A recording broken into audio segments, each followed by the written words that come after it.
The hopeless and pathetic war on drugs has claimed another innocent casualty. A New York City cop recently accidentally shot 76-year-old Jose Colon as the officer was serving a warrant on Mr. Colon's son. While Mr. Colon is expected to recover, it's simply unacceptable how often people are getting shot by the police in their own homes in the ruthless enforcement of our drug prohibitions.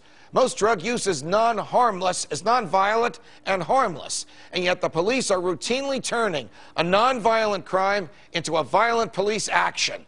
The police are sworn to protect our rights, not to create violence from nothing and trampling rights at the same time.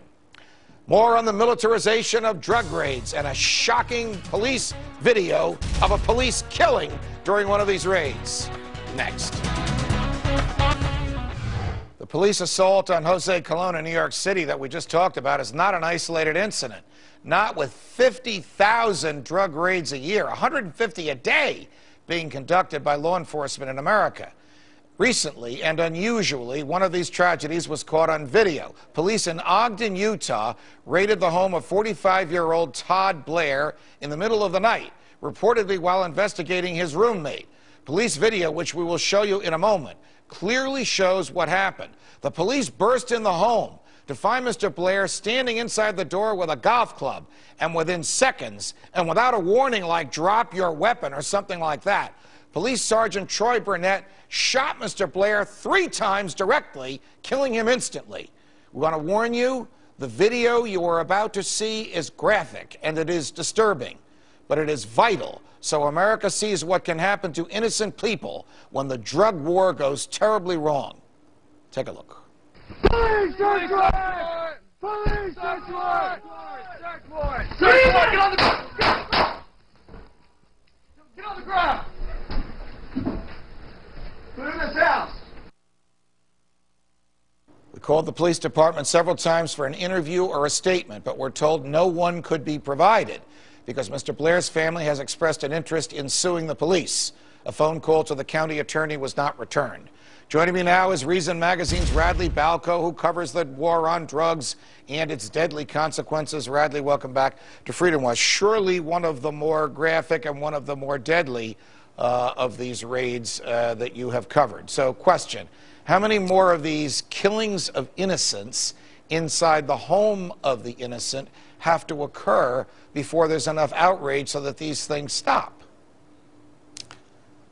Wow, I wish I knew the answer to that question, Judge. But, you know, last time I was on the show, we talked about another case. I mean, this isn't even the most recent killing in one of these raids. Yuri Stamps, I think he was about 67, 68 years old, was killed in New Hampshire, or I'm sorry, in Massachusetts during one of these raids. And he was unarmed. He was completely innocent. They actually were after his son.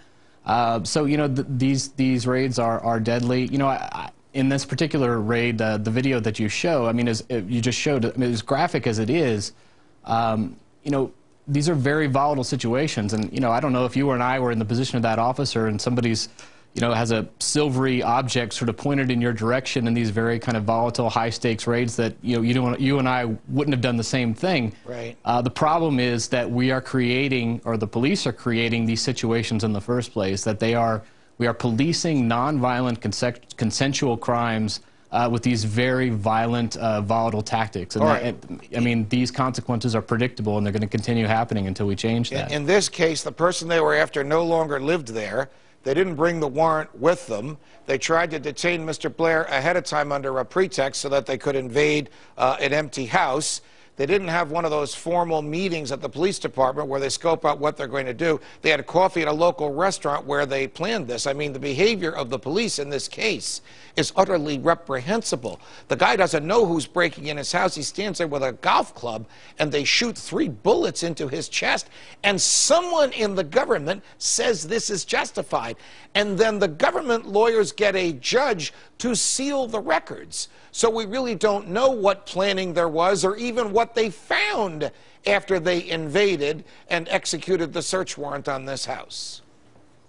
Oh, yeah, and let me clarify. I wasn't trying to justify all the police actions in this case. I'm saying the sort of momentary decision to pull the trigger is one that's hard to sort of find fault with given the circumstances. But certainly, yeah, there were all sorts of errors leading up to this raid, and you know, the very fact that they were going after a guy who, you know, didn't even live in the house at the time, that they knew that there was a potential for violence in this, and they actually, you know, had planned to catch this guy, the guy they were after, while he was out in his car, but then went ahead with the SWAT raid anyway. Right. So there were lots of really bad decisions. But I think you really put your finger on the problem here, which is, you know, not only are we continuing to use these tactics, but then after the very predictable consequences happen, which is the death of innocent people, the government then goes into cover-up mode. The police hunker down. They don't talk about it. They do everything they can to release as little information as possible. And even more sort of infuriating about this is that they then get cover from judges who seal records, which is exactly the same thing happened in this case in Massachusetts.